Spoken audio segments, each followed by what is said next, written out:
আমার প্রতিনিয়ত ভিডিও দেখো তারা তো জেনেই গেছো আমি গিলেমেটে ঠ্যাং কত ভালোবাসি। আমার ভয়েসটা খুব বিচ্ছিরি আসবে কারণ আমাদের এখানে মুষলধারা বৃষ্টি হচ্ছে, কিন্তু আমার প্রায় সব প্রিয় জিনিসই ছেড়ে দিয়েছি, কিন্তু গিলেমেটেকে একদমই ছাড়তে পারছি না। কি বলতে আমি গিলেমেটেকে কোনোদিনই ছাড়তে চাই না, আর আমার কোনো লজ্জাই নেই যে আমি গিলেমেটে ঠ্যাং অনেক বেশি ভালোবাসি। কিন্তু সবসময় গিলেমেটেতে ছোট ছোট আলু দিই, কিন্তু আজকে কিন্তু মার কথা শুনে দামড়া দামড়া বড় বড় আলু দিয়েছিলাম।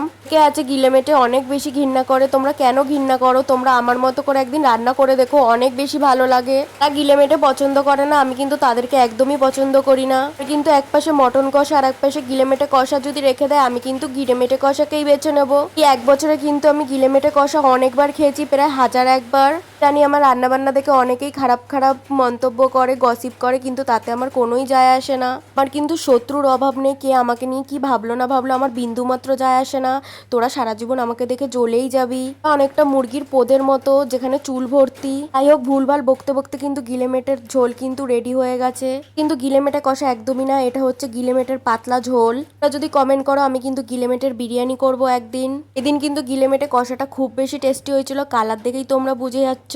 এটা কিন্তু আমি কারোর হাতে পছন্দ করি না, শুধু নিজের হাতে পছন্দ করি। আগের দিনের কিন্তু অনেকটা বিরিয়ানি বেঁচে ছিল, মাছ ছিল, গিলেমেটে কষা ছিল, এই দিয়ে দুপুরের খাবারটা সেরে নিলাম। খুব ভালো লাগলো।